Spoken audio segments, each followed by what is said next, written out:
Bonjour, I am Jacques Torres and welcome to Tuesday Tips. If you can put a lot of contrast on a dessert, the desserts will be good. I guarantee that.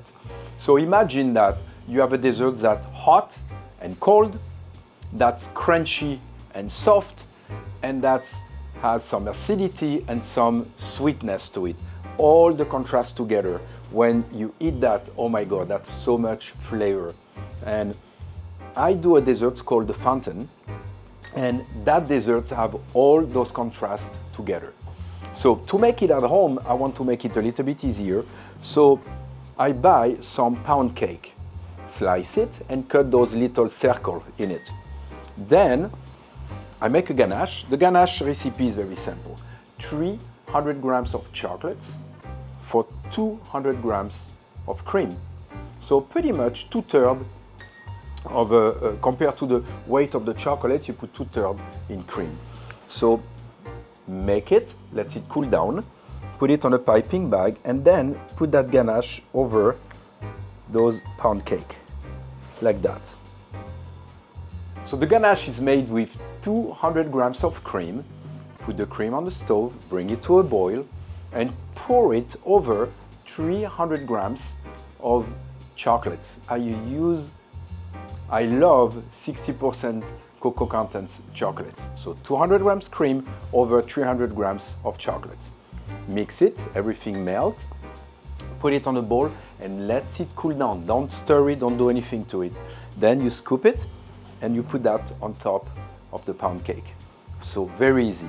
Then get some fresh raspberry or frozen raspberry, whatever you can find on the market. Those are beautiful fresh raspberry.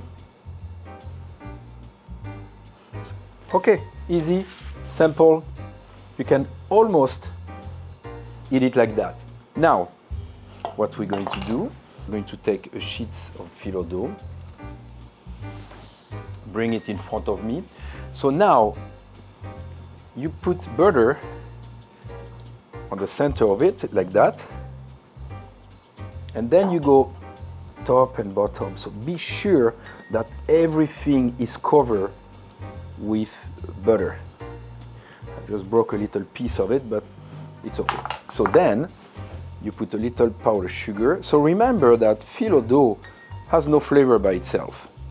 So what's going to give it the flavor is the butter and the caramelization of the sugar. So add another layer and you do exactly the same thing.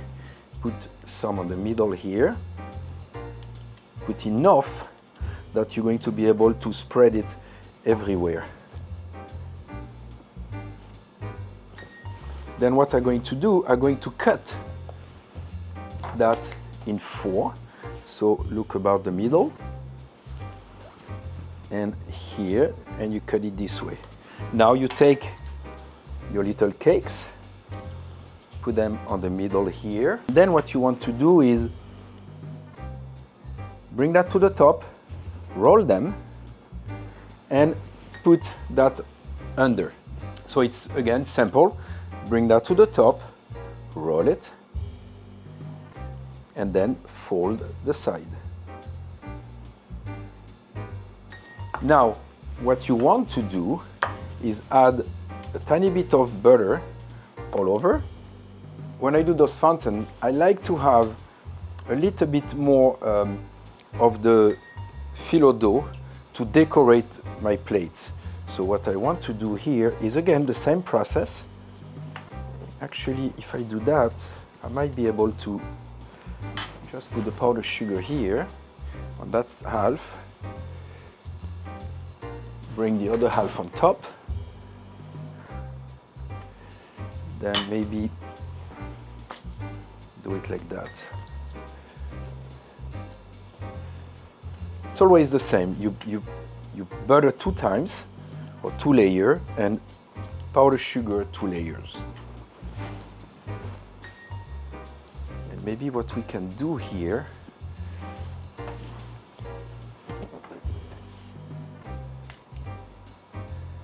cut it in half. Maybe we can, let's see if we can do something like that. Yes, something like that. I hope that's going to work.